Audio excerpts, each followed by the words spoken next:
Yo, what up, everybody? It's your boy Kasaun. Welcome back to Political Soul Food.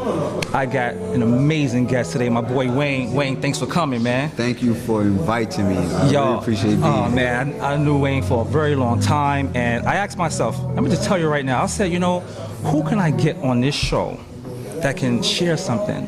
Who can I get on this show that's authentic about the community, about development, about upward living, about positive thinking? Wayne came. So Wayne, you're like a prophet for me, man. You know what I'm saying? You're like a messenger.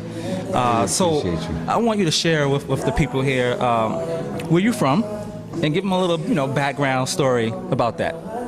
Well, as you know, you lived in Harlem with me. No doubt. I'm originally born in the Bronx. Yeah. I lived there in 1970. After 1977, I moved to Harlem. Right. In 1979, from what my mother told me. So, I'm born in the Bronx. My mother lived in Harlem on 147 Amsterdam. I don't know how many people who that I can name that have been through 147 Amsterdam. I'm not bragging, I'm not boasting, but because the drugs were so prevalent in my neighborhood across the street from me, and I was like in a neighborhood where like the first big dealers or something of that connect. Right. They had what all the women and all the celebrities and people that you can imagine that you see today getting Hollywood stars right now came to that block, to that building. I don't want to put them out there, but at the end of the day, I grew up in Harlem. I'm the youngest out of 8 kids on my mother's side. Oh, that's what's up. I'm like the second youngest on my father's side out of 5 sisters, 1 brother. So I had 8 brothers in one neighborhood, in one household. And I go to another neighborhood, got 7 sisters. So I feel like I was given the home education to survive the streets on both levels, with men and women. Oh, that's real. Man, that's a big family, man. That's Southern style, bro. You know what I'm saying? That's pretty cool.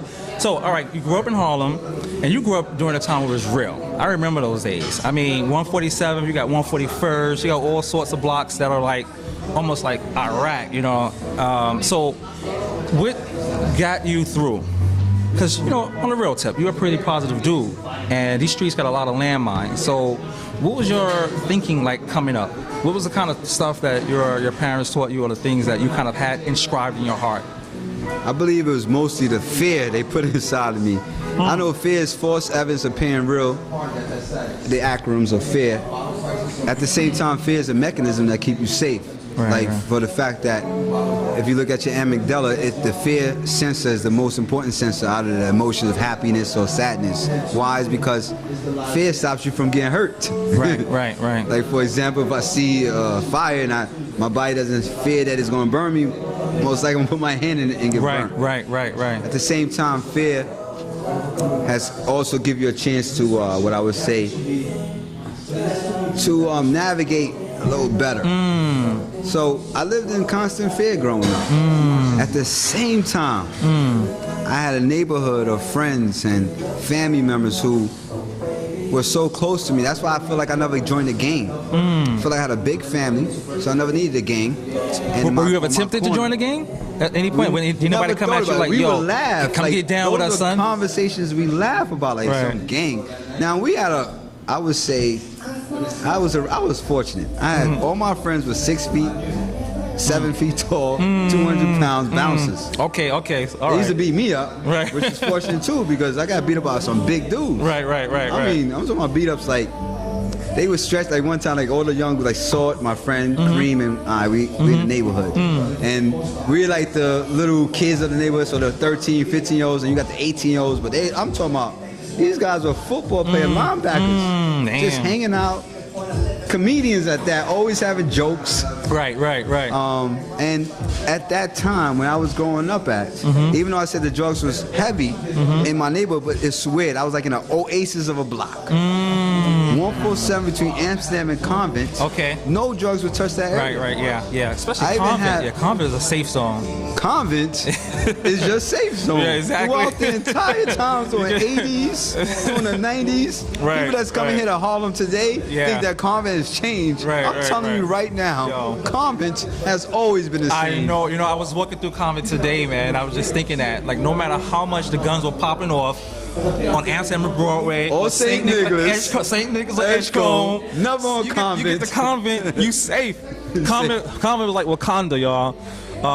So I know I have a story about that. Yeah, my friends and I, we hang out like. I mean, summertime, you didn't go home early. I mean, at the same time, you didn't leave your neighborhood, because I wouldn't come down to 142nd and this area at any time of the night, even from 7 to like 11, unless I was with somebody from my neighborhood who's that big guy, or my brothers. But you wouldn't find me down here alone at all. I feel you. And you know what? I grew up on 142nd. I wouldn't even go to 141st.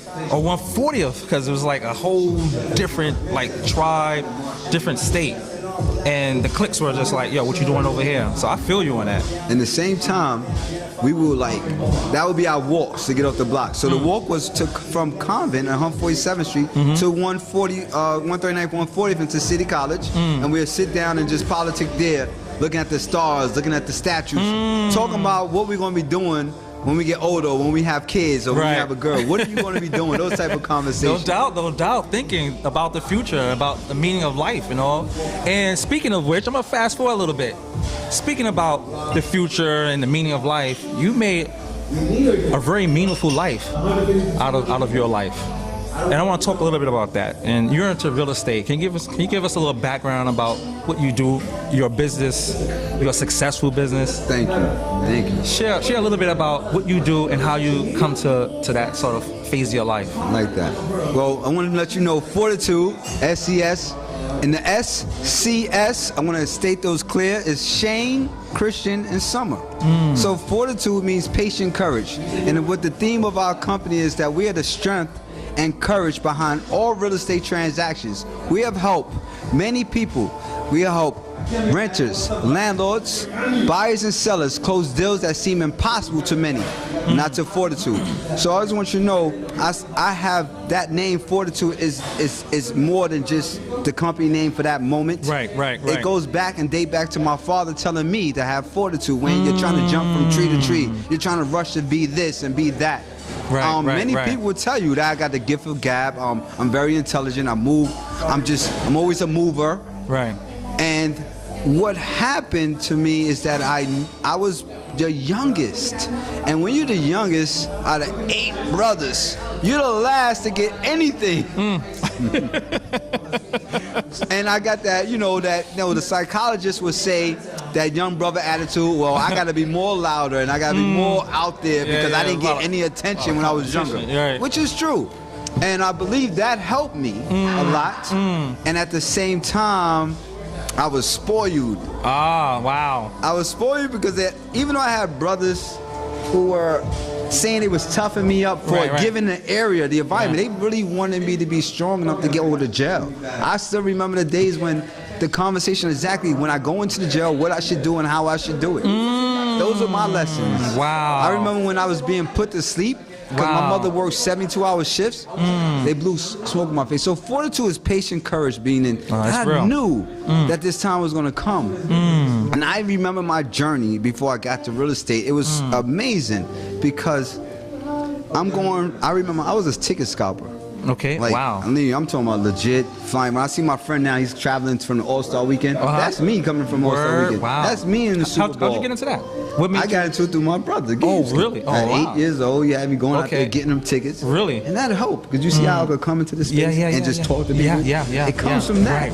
Right. You meet a person, you had to ask somebody for tickets, get them to buy the tickets from you, or like you in less than 3 to 5 seconds. Wow. From 8 years old to this age. Wow. So, and then I got a little bothered about real estate because I'm one of those visionaries. Like I'm started thinking, I'm like, all right, this is good money right now. Right. I always ask myself this question. You should ask yourself this question. If I'm doing what I'm doing right now is going to be beneficial to my future, is this going to give me my ultimate goal in my future? So when did you ask yourself that, or when did that come to you to say, you know what, I'm moving from the tickets or whatever came after that to real estate? It came because of the trouble. Oh yeah? I started, I feel like I'm a spiritual man. I'm not going to sit here, to God be the glory, and I feel like God has a calling on my life. And I feel like when I did wrong, I did not get caught. I just want you to understand, I'm not a sheltered child. I'm talking about the wrong idea I can talk about today. I have done things that people are in jail for 10 to 15 or 20 years for. So I'm not bragging. Right. I didn't do it more than twice or 3 times. What happened to me is I would get a feeling that this is not right, Wayne. And think about, and then this would come to me all the time. This is like it's real. I would say, I would lay in the bed, Wayne, are you really going to try to do 5 years out here to have fun with everybody, showing off in your cars and being nice, and waste 20 years in jail?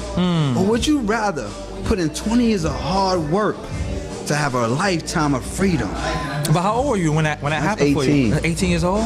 And you got all of this going on. You're in Harlem now, right? Harlem. And you got all this stuff that's popping Living on off. my own. Yeah, oh my wow. own place, taking my mother, driving a car. Wow. Agriculture Cooke. I'm telling you, I'm making $80,000 a year. Wow. I used to brag I used to make more money than doctors working 4 hours a day. Wow. And I did that until the Mets and Yankees. I remember the Subway Series, and the day was the cops came after me. I have now at this time I'm big time. I got cards called Showtime. No, Never Sold Out. That was the name of my company at the time. Okay, Never Sold Out. All right. Entrepreneur here, man. Yeah. And that's young. Think about that. I had the cards, and that's what used to be my customer base. And one time my phone it blew up. Every time my phone rang, Wayne, can you give me tickets here? Wayne, can you give me tickets here? Oh wow. Because I had a policy, I could get you 60% off the ticket value at the day of the game. What you see on the internet, I get 60% off. Really? Which is true, because I'm gonna pick it up for shorts. Right. And my scalpers friends are selling it for 300, so I'm selling you for 2 or 150. Right. I'm making it like you got a deal. Wow. A lot of times the That's brokers, real. that's when you become big. They keep you all these stack of tickets. Right. And so you basically have a free life. I got my jaw broken Uh-oh, you got some trouble. out there. So you got some beef. There's fights out there, so you gotta How go that out there. happened, yo? What you got into? That was a Yankee game. It was the biggest Yankee game we had too. We could not. Did they lose that game or did they win that I game? don't remember. I know it was a hard pickup. All right. Because we had, I think Dave Cohn was pitching. One of the pitchers, when the pitchers at that time, they would bring out the crowd, the pitchers. And this guy named Bully, ironically his name is Bully. We used to share, like, say if you, like in real estate, it's almost similar. If I have a ticket and you have a customer, you're going to ask me a price. I'm going to say, well, I want back 200 each. Right. And your job is to get over my price. You can't come back with less. If you do come back with 200 each, you don't get nothing back, or I give you a tip. In this case, I saw Bully go over with his cell, but of course, you have to look out for you. If you can't do nothing about the cops, the undercovers know all of us. Right. They know us by name, they know us by face. Okay, so they know the game. So everybody say ticket scalp is illegal. No, it's only illegal when you get caught selling the ticket. Right. And money is exchanged. Right. Other than that, asking, holding tickets, that's not illegal. Okay. Even standing on the premises is not illegal because there's no trespassing. Right. So, Bully, I see him, the cop over there.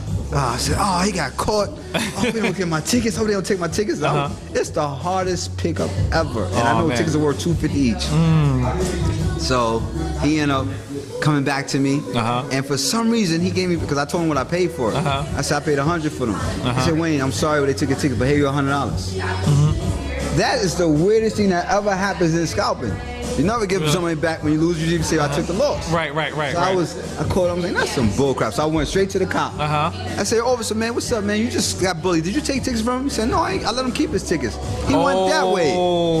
Thank you. I ran at the bully. Oh, what's up, man? Hey, this is the face. Yo, what's up, B? What's up, man? So I had that face.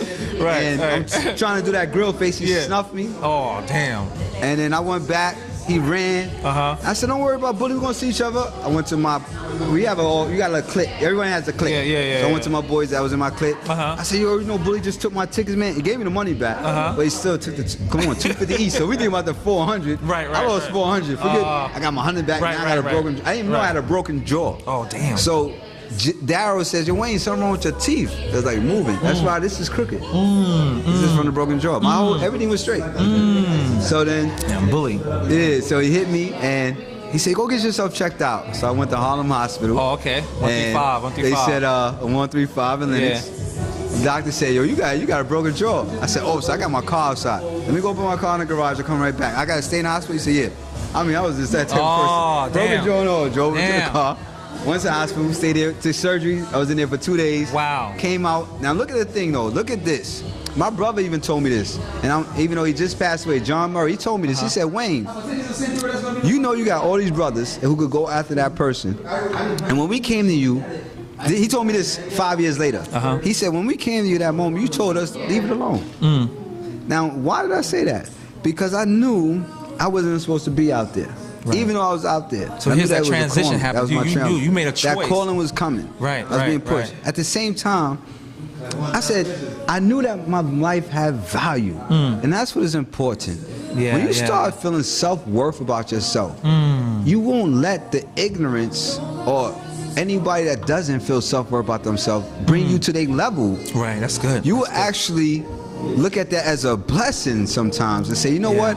I do value myself more than this. Why should I go risk my life even more by making an attempt on his life or hurting him to retaliate what happened to me? Right. And that's the first time I moved into truth. That's good. Now, let me come in here. So you got the truth element of the whole moral evolution, and how do you get into real estate? And what is real estate to you? And what's the significance of real estate? So it's an accident. It was actually a friend. Okay. So when you got the gift of gab, you're good at sales, you sell tickets, you should sell real estate. You know that there's some white people moving into Harlem. I said, no white folks moving into Harlem. And ironically, me and that white boy is a friend today at first when we saw him. His name is Richard Roth. And I'm like, yeah, right. Yeah, for real. I said, you know what? I just met this girl. Her name is Mickey Garcia. She has a store on 120. Mickey Garcia is on 125th Street. Right. I got to give her a shout out. That's my mother of real estate. Okay. So I called Mickey.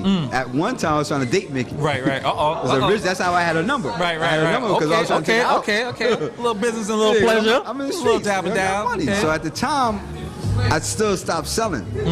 I stopped selling. I stopped scalping tickets totally. I did not want to. Really? I literally did the Caesar move on a lot of things in my life. Okay. I read this book what Caesar said. Sometimes when you want to go for something, you got to burn all those ships. So you're going to die trying. You're not going to make it. So the transition is coming. So I had to burn. Now, don't get me wrong, when I didn't have any money in my pocket, it was so tempting to look in the newspaper, because I live in New York City. I got Madison Square Garden.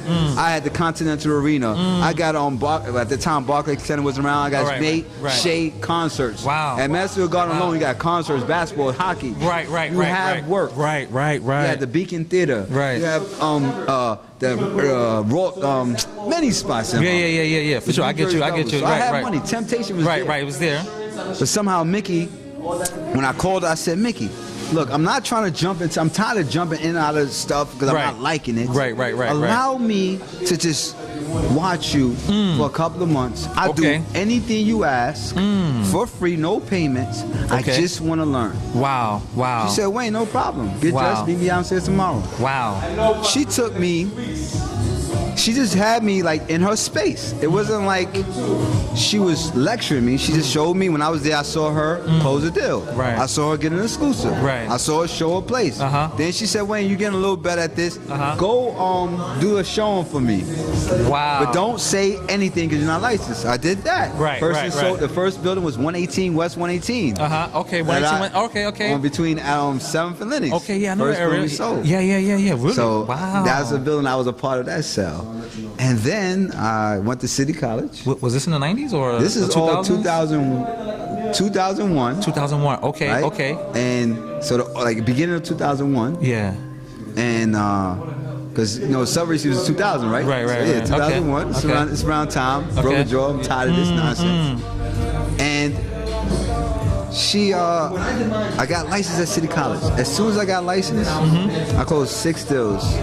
And there are people today in real estate that can't even get one sale. Wow. That's how big that was. And when I worked at Domino's Pizza. I don't know if you know what, from 1996 to 2000, I was doing Domino's too. Word? I had a legal job so it could give me the legal stuff. Wow. So you were hustling. You always got to have a job. Right. So you get legal Y'all stuff. hear this man? This man is real. In that time, when I went in an apartment, I wanted credit, I wanted to buy a car. So if you have no job, you're not legit. I had a company. I was a manager at Domino's, and I had my own schedule, so I could. Wow, that's cool. All right, so now. So that's how I got real estate. That's how you got it. What is real estate? Drop it for us. Real estate is considered the value of land that people will go crazy for. Real estate is just land. It's acres. It's square feet. It's air. It's you, people. I would say real estate are most important people. Just like Because we are that estate. We the ones that travel. How do you know a place exists unless you've been there? You know? And what do real estate, the name has to do with what is value to the real estate. Right. I feel like real estate, in terms of the terminology, how I see it, it's just, I see just land. Right. I know I see buildings, but I just see land. So now, why should people of color particularly be informed about real estate and understand what it's all about? I would say, one, when you look at families who you have heard about, like the Rockefellers, the Rothschilds, yeah, they have a lot of other assets that we don't talk about, but one of the most important assets in real estate. I was watching this one time. I was watching this show. I could not find it for something. It was one of those. It went all the way from the Civil War to the end of slavery. Okay. And it was based on this white man who ended up marrying an African American woman. Okay. She was a slave and making him free, but he was one fighting on the other side against the British to the point where he turned against his men, but he never wanted to be involved. Okay. But one thing I would say is that I learned that when we get into the spaces we are, I lost focus just now. I was talking about the man. I got the story. I'm near. Right. The story. Right. So basically, what he said at that time, he said, "You are a slave." Yeah, he could not leave the war. Okay. That's what. He could not leave the war. Now, this is a white man. Right. He's with the slave, but they're all white, right? Okay. And so the white man that was fighting that war taught me something. It wasn't about color at that time. Right. During the war, you know, the man that left, he said, well, your family, you own this much land, and you own these many slaves. Right. So you cannot be here in this war. You have to leave. He got off the front line. And he went home. Then it came down to, what is ownership today? It's not slaves. Right, ownership is real estate. Real estate, okay. And when you have something of that value, that tells me how more important you are to America, that you could end up losing out so much, being on the front line, being destroyed, because you're not even getting involved. And when you get real estate, it also changes your mindset. It also changes the way you see things. Yeah. I see people looking through. It's one of my boys out there. I guess the show is going live like crazy. They coming through up in Hexagon. Yeah, man. So give a little shout out to my boy Faisal. So now, let's get real, because you talked about your trials and tribulations as a young man coming up in a community that wasn't always a Garden of Eden. But you made it through. You went through your temptations. And you made it through that. And you had a vision that crystallized in your mind of saying, listen, I'm going to do something of value, not just morally, but also financially. But there's another part of you I want to share, and that is your commitment to share your discoveries, your jewels of whether or not they're wisdom or if they're finance. What is the issue that's been pressing on your heart that you are trying to have been addressing in our community, in our Harlem community? The issue is that the lack of insurance, the lack of financial education, the lack of credit education, the lack of the issues are the spending habits. Spending habits, okay, that's real. Buying things that are so just to please to satisfy you from not being as poor as you feel. Right. I mean, we live in America. I just want y'all to know this. If you haven't traveled in a long time, there are people walking around with no shoes on. There are kids 8, 9 years old begging for bread, begging for money.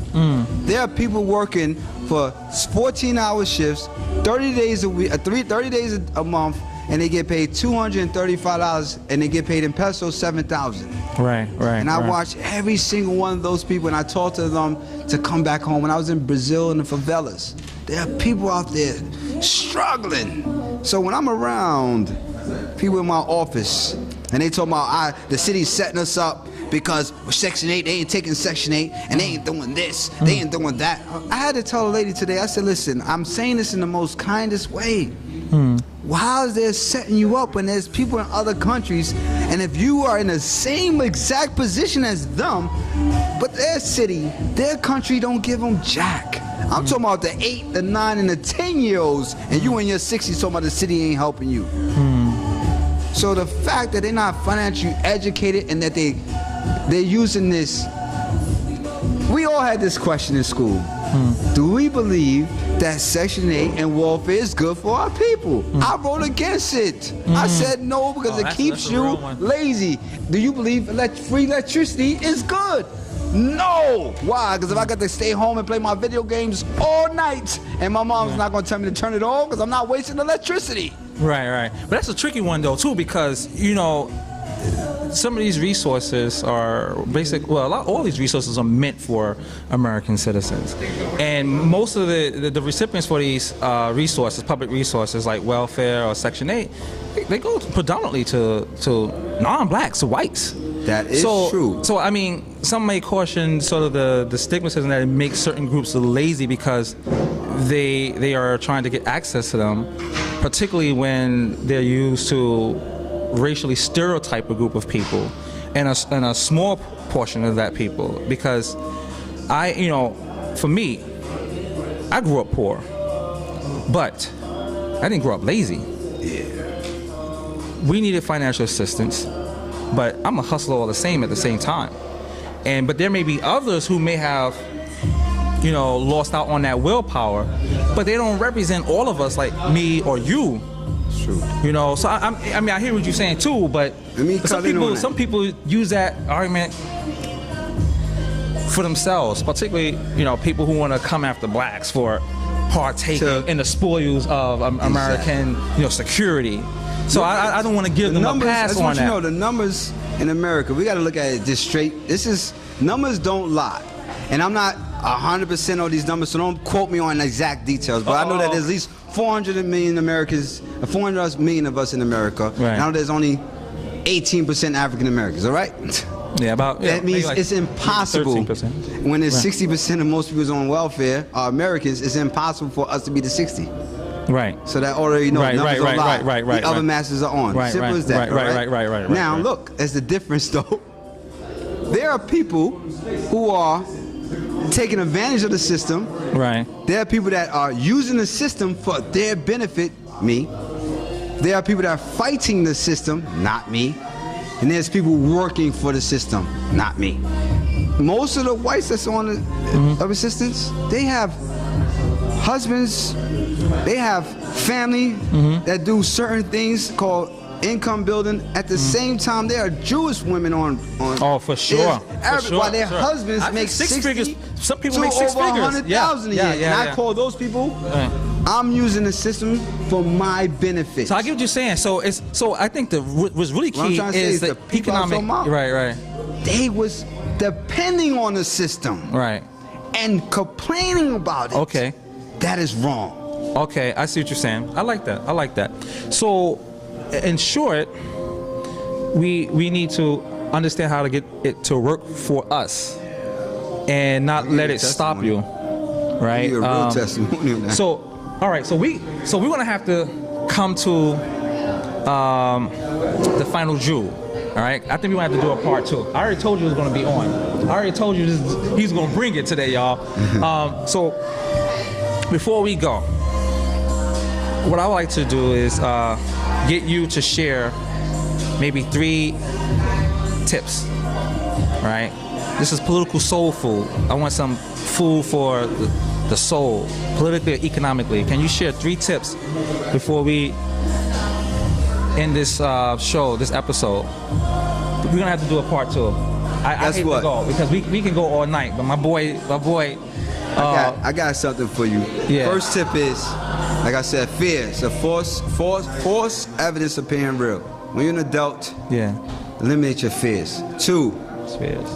The past does not exist. The future did not get here, and what you do currently today will dictate your future. So stop focusing on the past and the future. Focus on today. So being proactive, like in the current. In the current, okay.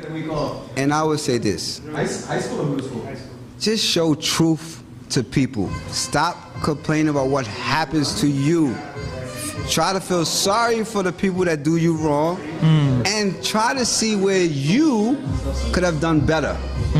If you start focusing on yourself more and less on other people, you will actually do more help to helping more people. All right, yo, fear, focus on the present, and pursue truth and live it.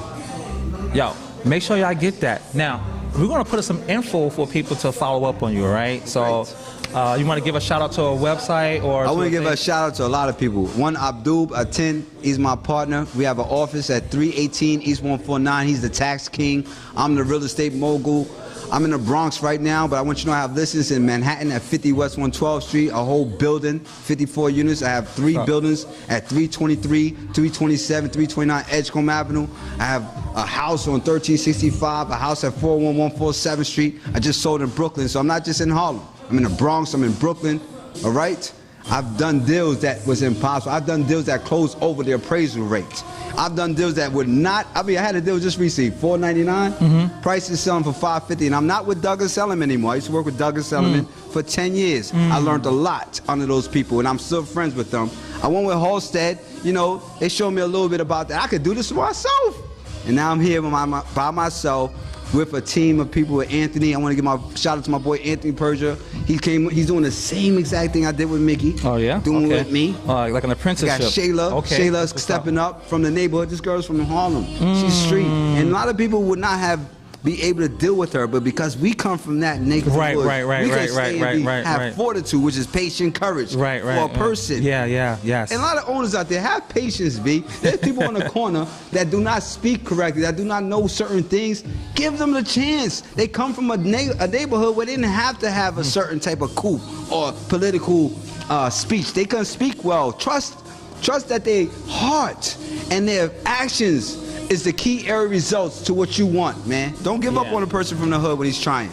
Yo, thanks a lot for sharing that words of wisdom. Now, listen, everybody, I gotta come through Hexagon Lounge. This place is straight fire. Straight fire. Banging music, great drinks. They got a great selection of food here. I'll wave a little bit for y'all. But listen, the manager here, the owner here, they were so grateful, so graceful to allow us to come, and I'm very grateful to have the opportunity to host a show here. So I want to give a shout out to the manager and the owner, Charles and Schoenberg. Thanks a lot, guys. Listen, come and support. Okay, 318, 142nd Street, between Bradhurst and Frederick Douglass or 8th Avenue. So listen, thanks a lot, bro. We gotta do part 2. We didn't even get into gentrification, bro, and all that. You know, we got a lot of stuff. I want to say this too. Once gentrification has started, it will not stop. It's until real. the poor and the middle class are gone. Until the physical characteristics of the area has changed. So we got a long way to go. We got a long way to go. Listen, peace and love, everybody. We out.